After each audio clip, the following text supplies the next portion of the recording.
Right, NovemBurpees, day 25. So I have been struggling a bit with health and injuries and stuff, and I've had to regress or deconstruct the burpees.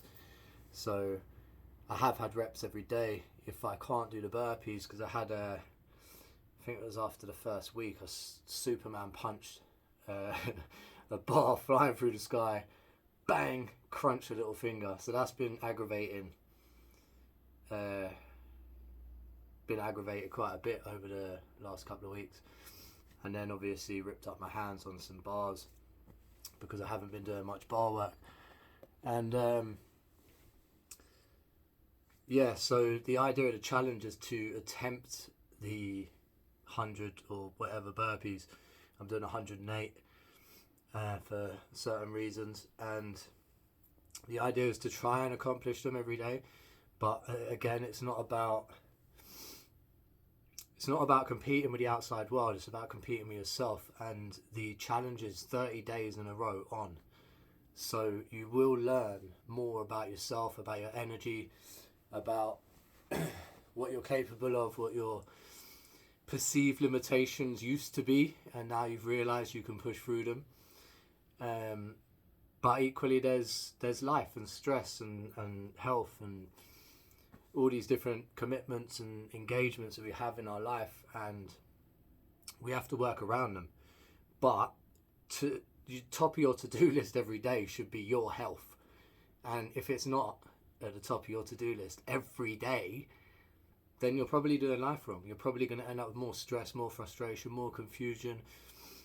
And it's really easy to lose sight of where you're going. So having this challenge of every day only takes a few minutes, but to actually just engage with it and do what you can. So if you need a day off, then have a day off. But before you take a day off, see if there's something else you can do. See if you can regress or deconstruct whatever it is that you're supposed to do, like the burpees. I deconstructed them. So there's been a few days where my breathing's been bad, my lungs have been bad, my hands have been bad, my legs been bad. I've had various issues that I'll try and push through, but then equally being kind enough to yourself to know when you need to regress and not to get complacent and have a day off, have another day off, oh, I'll do it tomorrow kind of attitude. Not to get into that zone, but to maybe you do need a day off. Maybe you think you need a day off, but there's still something you can do. Maybe you could just go for a walk. So the idea is to engage every day with self-care, with health, with movement, with breathing, with time on your own, with time in nature, time to contemplate and reflect and to work on yourself and see what you're capable of, because that's all it is. This challenge is just to see what you're capable of, and by engaging every day you're going to learn more about yourself, and at the end of the month you're going to be in great shape. You're going to be feeling better, looking better, thinking better, but you would also have faced some challenges and obstacles along the journey and figured out ways to mitigate the negatives and maximize the positives by adapting your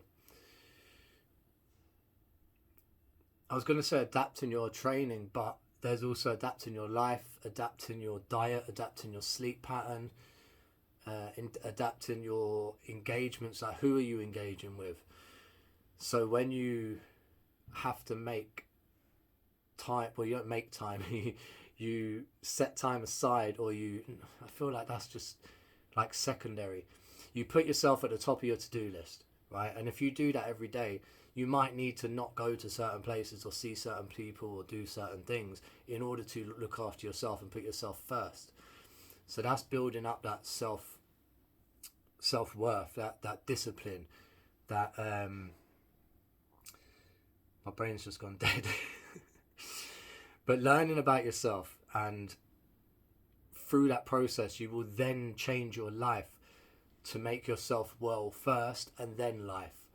And if you think about the airplane analogy, put your mask on first before anyone else's, or the lifeguard analogy where if someone's drowning and they're flailing around, you don't try and save them, you kick them away, because otherwise they'll grab you and bring you down. So you wait for them to be calm and then you can save them. And that's where, like, people in our lives, they might be flailing around, and if we go and engage, then they bring us down. So whether that be an argument or disagreement or some kind of issue that you both seem to have created, or some situation has arisen where you're both stuck in this, or however many people are stuck in this situation, things can get very clouded and difficult to plan and prepare for the next steps. So then we forget to plan and prepare, therefore we don't take the next steps, and if we do attempt to take the next steps, they might be the wrong steps and make things worse.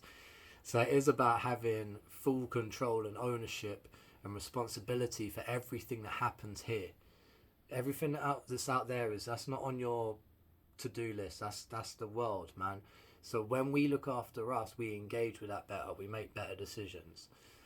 So this is all about making wise choices, being well mentally, physically, spiritually, emotionally. And then if you can build that, then you can start looking at financial freedom. Because if you're looking at stuff outside of you before you look at the stuff inside, you're building on bad foundations, and that ain't going to last. So if you build up the person, then the person's going to be good in any environment. And that's the way I look at it. I've got so many things, like obstacles and hindrances and things in the way, struggles within myself, and just going through this process highlights the issues that I may not have acknowledged. So it will highlight them, then I'll have to work around it. And it will also push me to break limits. So if I think, oh, I can only do X, Y, Z, let me try and do more. Oh, wait, I can do more.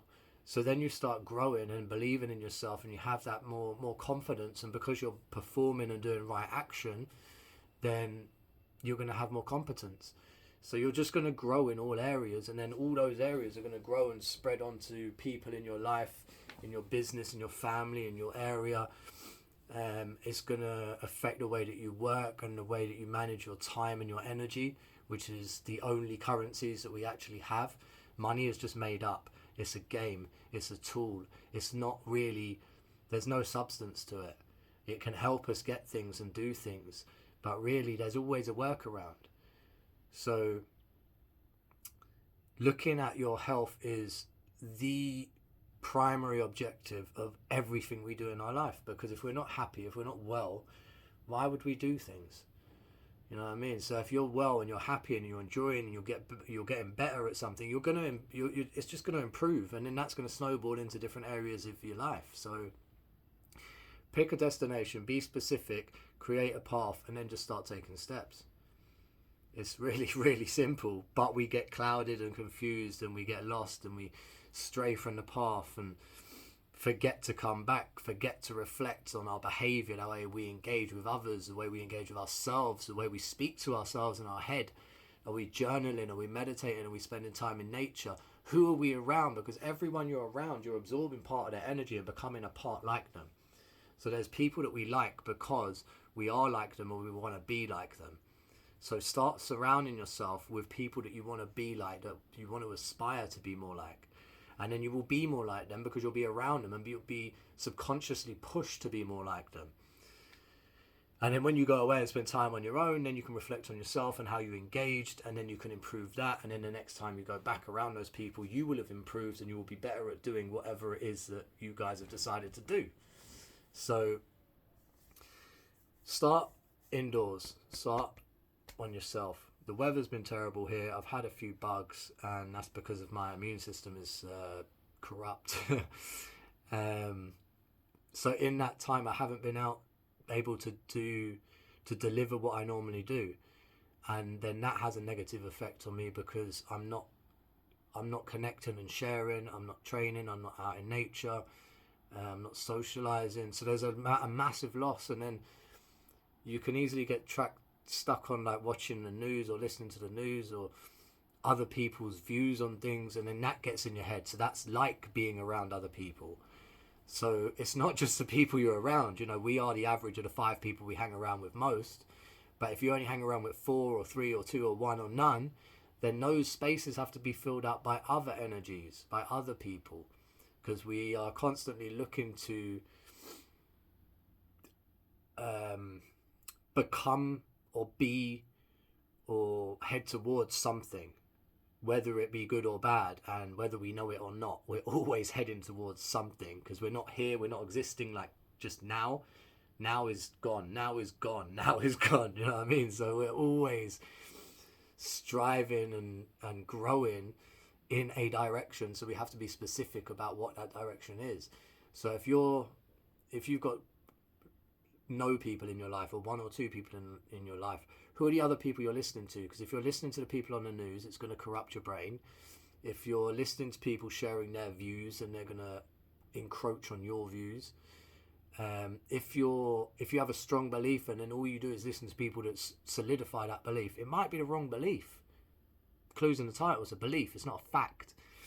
So being really specific with those, with the time and energy that you spend and who you spend it on, because that is the currency. That's what you're spending. You can never regain it. Money comes, it goes. It's just made up. It's just a value that certain people have assigned to certain things. That's all. You can't buy a good health. You have to do it. You know what I mean? So just for an example, the water falls out of the sky is air. Like, these are the 2 things we need. And then food grows in the ground. So really all we need is shelter. So if we find somewhere that's, you know, a good climate, and then we've got something to be safe under and sleep under and protected from the elements, that's the only thing we're striving for, really.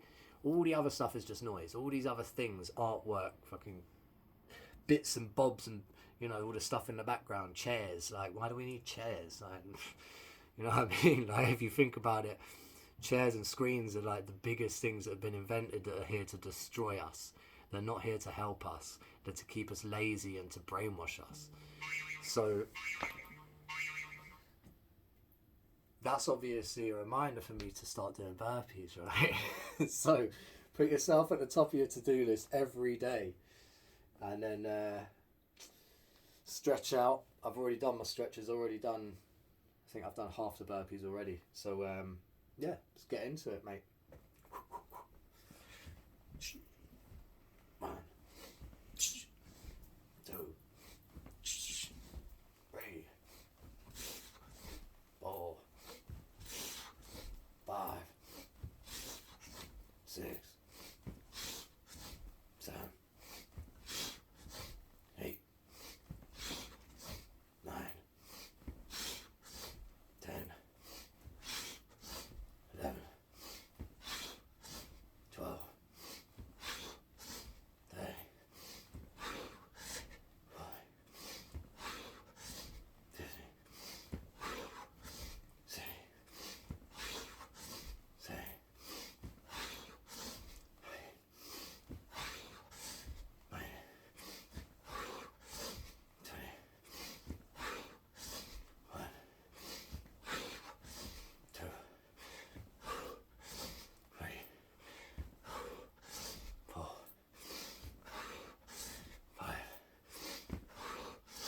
16,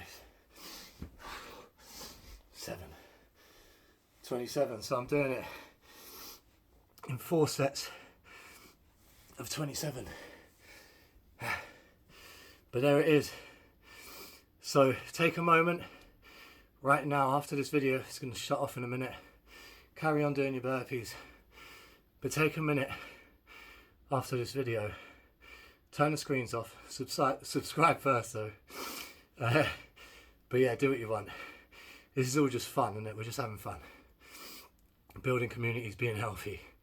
So take a moment after this video and just sit there with a pen and paper and see what comes to you, and jot down those thoughts just for like 5 minutes or so. If you get carried away, it's fine.